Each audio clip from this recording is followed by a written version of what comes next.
Joan of Arc was not proclaimed a saint for more than 400 years after her death. A man amasses a fortune through the purchase of worthless currency. Can you imagine that? This is Lindsay McCary once more, friends, and I'm back with you on this station to give you more odd facts, strange happenings, and out-of-the-ordinary news stories.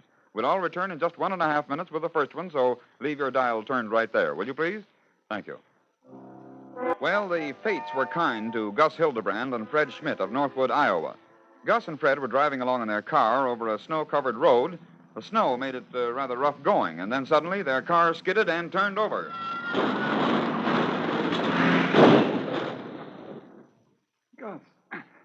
Gus, you hurt? No, I guess I'm all right. You? Yeah. Phew, was that close? Say, you two fellas all right? Yeah, we're okay. Yeah. Boy, you're sure lucky. That snow's bad stuff. Mister, don't say anything at all against that snow. In the back seat of this car are 200 pounds of dynamite and 100 dynamite caps. The snow may have turned us over, but it cushioned that dynamite and kept it from blowing us to kingdom come. Yes, sir, Fred Schmidt and Gus Hildebrand turned over in their car because of the heavy snow in an accident that might have killed them. Yet, the same snow saved their lives. Can you imagine that? Of course, you know who the patron saint of France is. Yes, indeed, it's that intrepid warrior maid of Orleans, Jeanne d'Arc, Joan of Arc. But just how long would you guess Joan of Arc has been Saint Joan? Go ahead, just make a guess. 100 years? 200? Well, it may sound strange to you, but Joan of Arc, who lived during the 15th century and was burned at the stake on May 30th in the year 1431, was not made a saint until she was canonized by Pope Benedict XV in the year 1920, almost 500 years after her death. Can you imagine that? Fortune comes to him who seeks it.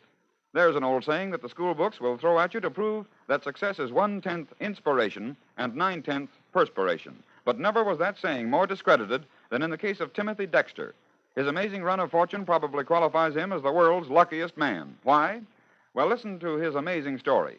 It was just after the American Revolution that Timothy Dexter, a Massachusetts native, went about the shops of Boston doing this.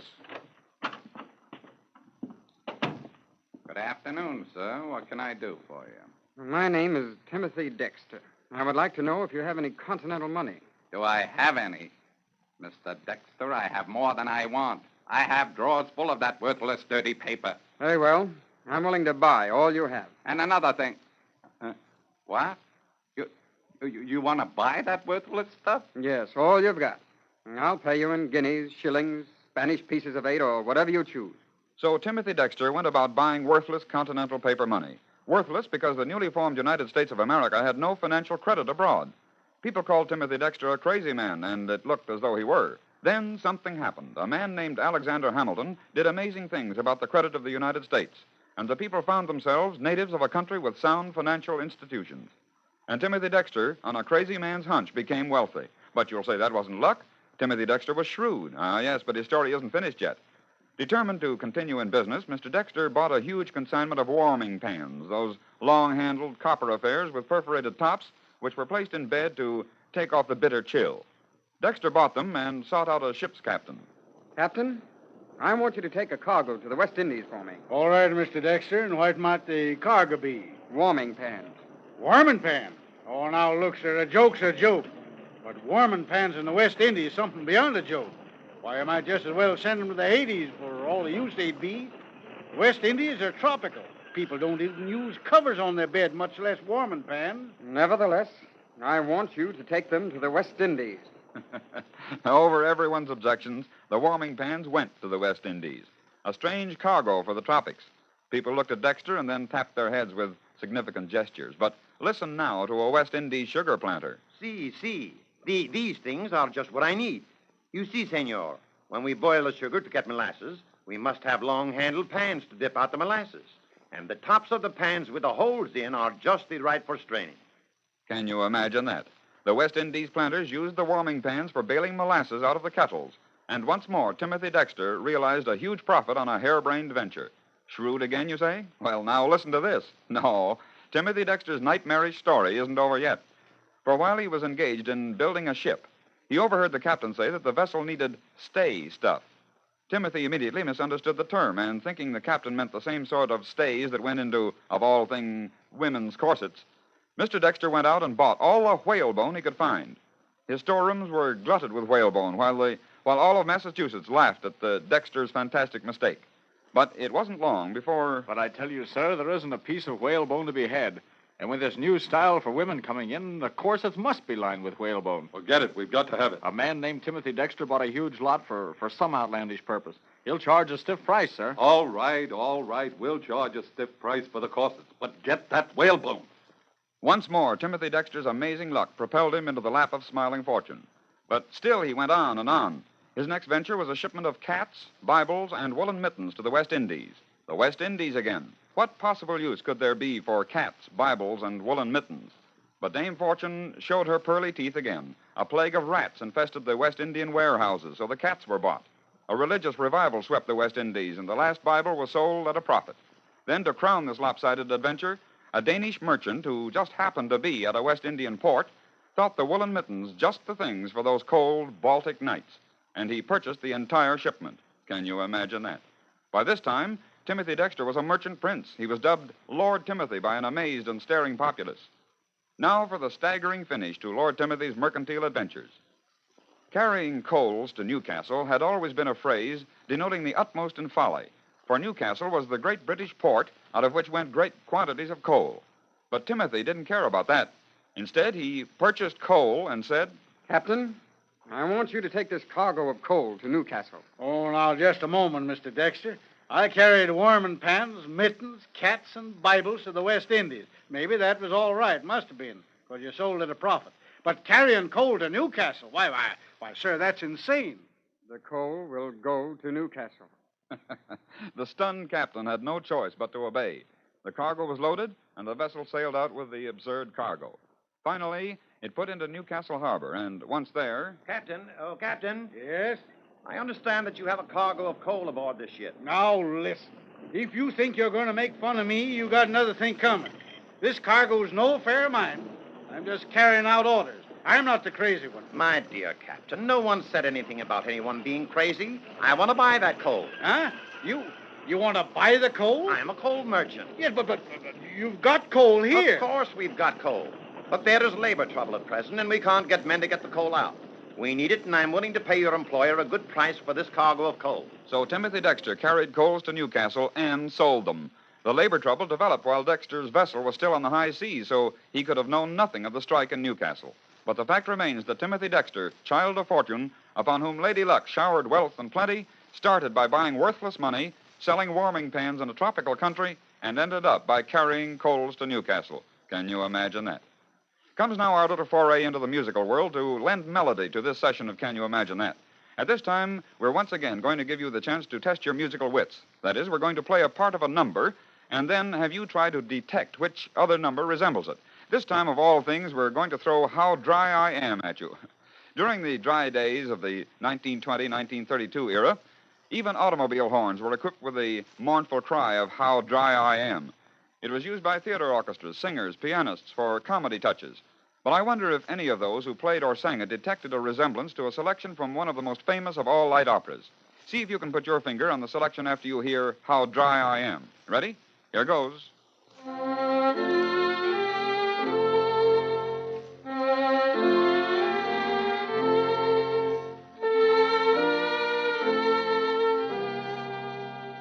Now listen to the same melody as a waltz.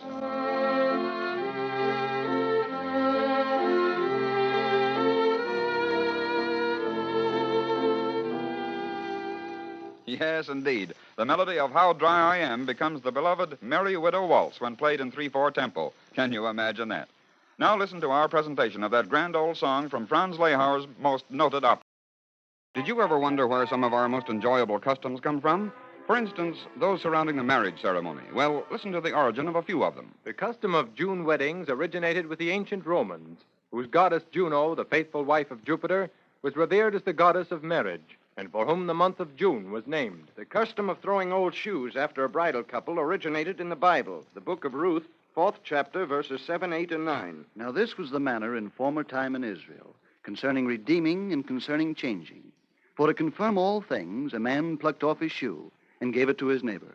And this was a testimony in Israel. So the kinsman said unto Boaz, Buy it for thee. So he drew off his shoe. And Boaz said unto the elders and to all the people, Ye are witnesses this day, that that I have bought all that was Elimelech's and all that was Chilian's and Mahlon's of the hand of Naomi. In those days, of course, a wife was considered a chattel, and Boaz not only purchased all of Elimelech's property, but also his widow, Naomi, and signified his purchase by plucking off his shoe. Another marriage custom. The bridal veil also originated with the ancients, who believed that every young girl had a demon lover who would be violently jealous when he learned of her forthcoming marriage to a man. In order to avoid the wrath of the demon lover, the bride was always disguised in a heavy veil. Another charming marriage custom also comes from the Bible, that in which the groom gives his beloved an engagement ring to plight his troth and as a token of his everlasting love. But how did that custom of giving an engagement ring originate? Well, listen to this passage from the Bible. You'll find it in the 41st chapter of Genesis, verses 41 and 42. And Pharaoh said unto Joseph, See, I have set thee over all the land of Egypt. And Pharaoh took off his ring from his hand and put it upon Joseph's hand. Thus did Pharaoh signify by giving Joseph a ring that he was vesting authority and trust in him. Then later, but still in ancient times, this scene took place. I pledge my faith and my love for thee. And I for thee. Then 1/2 of this piece of gold you will keep, and the other half shall I keep until our marriage day. And let all men know that thou hast my gold, and belong to me. The young lady kept half the gold, and the young man kept the other half. But carrying that piece of gold around may have been a little troublesome, and it wasn't always in plain sight. So what was handier than a ring which could be worn on the finger, and which was therefore always in sight? Thus we have antiquity and the pertinacity of custom to thank for another of our modern customs.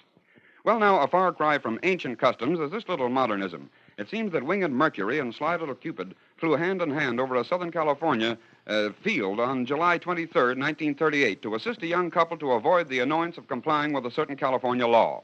On that day, Edward Van Glatt, age 32, and Jane Webster, age 24, are riding in a big airliner piloted by Captain Richard Bowman. Captain Bowman. Yes? How high are we now? Almost 16,000 feet. 16,000? Well, let's go then. Ready, honey? Uh-huh. Okay, I'll get the barograph set. All right, here we go. Dearly beloved, we are gathered here in the sight of God and in the face of this company to join together this man and this woman in holy matrimony, which is an honorable estate instituted. Solemnly, Pilot Bowman reads the marriage ceremony, joining Edward Van Glatt and Jane Webster. At length, he speaks the final words. For as much as Edward and Jane have consented together in holy wedlock and have witnessed the same before God and this company, and thereto have given and pledged their troth, each to the other, and have declared the same by giving and receiving a ring, and by joining hands, I pronounce that they are man and wife. And so it was. On that day, Edward Van Glatt and his fiancée, Jane Webster, were married by the captain of an airliner 3 miles above the earth. The reason? Well, there's a California law which provides that all couples intending to wed must file an intention at least 3 days before the ceremony. And Van Glatt and Miss Webster were married by Captain Bowman in his plane in order to escape the necessity of complying with that law, and in order to prove that a marriage ceremony performed by the captain of an airliner 3 miles above the earth is as legal as one performed by the captain of an ocean liner 3 miles out to sea. Can you imagine that? There probably have been many aspirants for the title of the luckiest man alive, and most of them have good backing for their claims. But the Can You Imagine That palm goes to Captain J.H. Headley of Chicago, Illinois. Why? Well, listen to this amazing story. It was in the year 1918, on January 6th to be exact, that Captain Headley was flying in the World War. On this particular day, he was assigned to the observer's seat in a plane flown by Lieutenant Makepeace, a Canadian flying officer. All went well until, at an altitude of 15,000 feet... Get a good look at that railroad down there. Looks like a troop train. Yeah! Hey, look! German planes! They see us! They're coming in for combat! We can't beat them home. We'll have to make a running fight out of it. Here we go!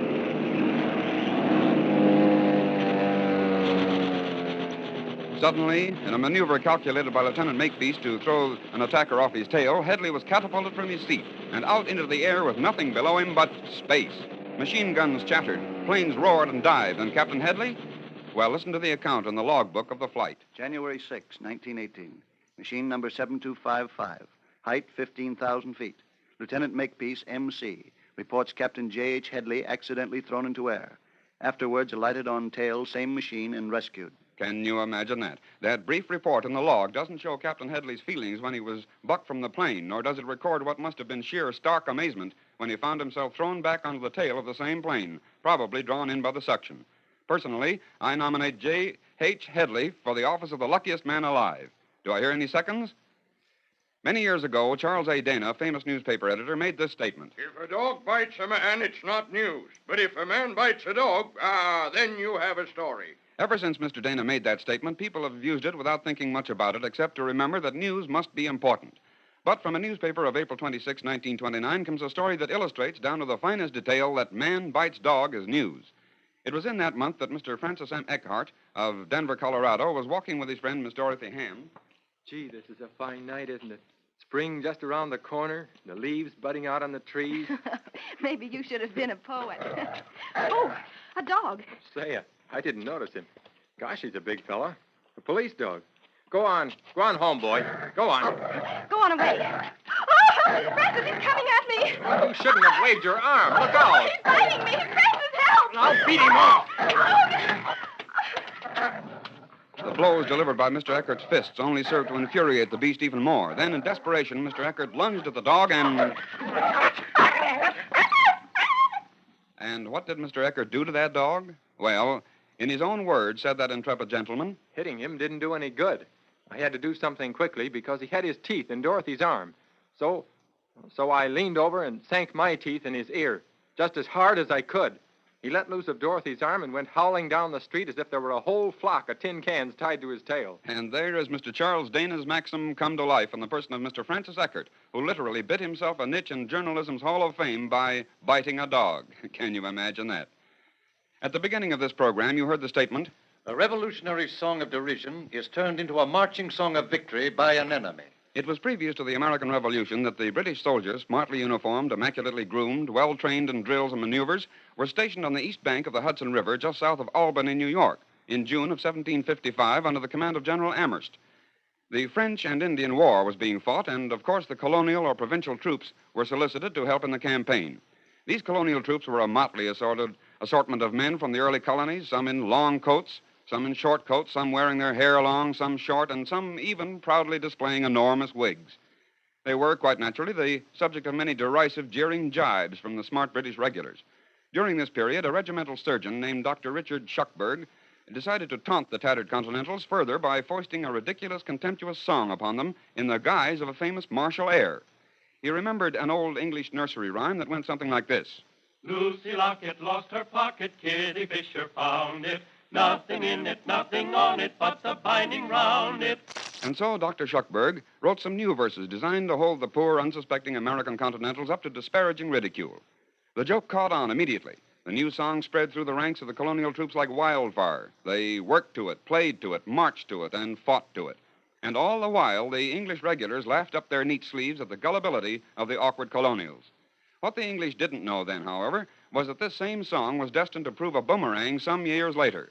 For it was this same Yankee Doodle, now beloved by all Americans, that was the salute to the retiring English as the army of Lord Cornwallis marched out of Yorktown on the 19th of October, 1781. As the strains of the peculiarly significant tune being played by the British band, "The World Turned Upside Down," were concluded, the Continental bands quickly responded with, yes, Yankee Doodle.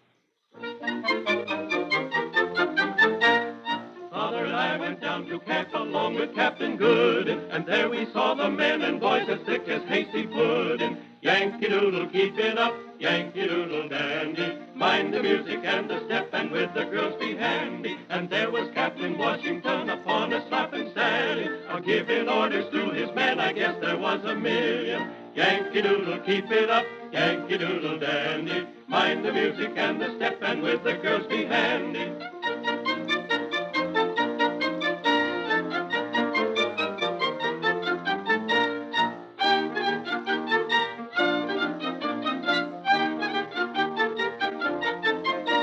And there I see a little keg, its head were made of leather. They played on it with little sticks to call the folks together. Yankee Doodle, keep it up, Yankee Doodle dandy. Mind the music and the step, and with the girls be handy.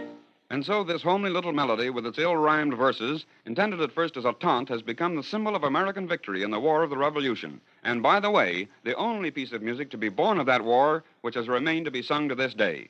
Can you imagine that? Well, there it is, ladies and gentlemen, another session of Can You Imagine That? And before I turn you over to your own announcer, I just want to say this is Lindsay McHarry bidding you farewell until we meet again with a goodbye now.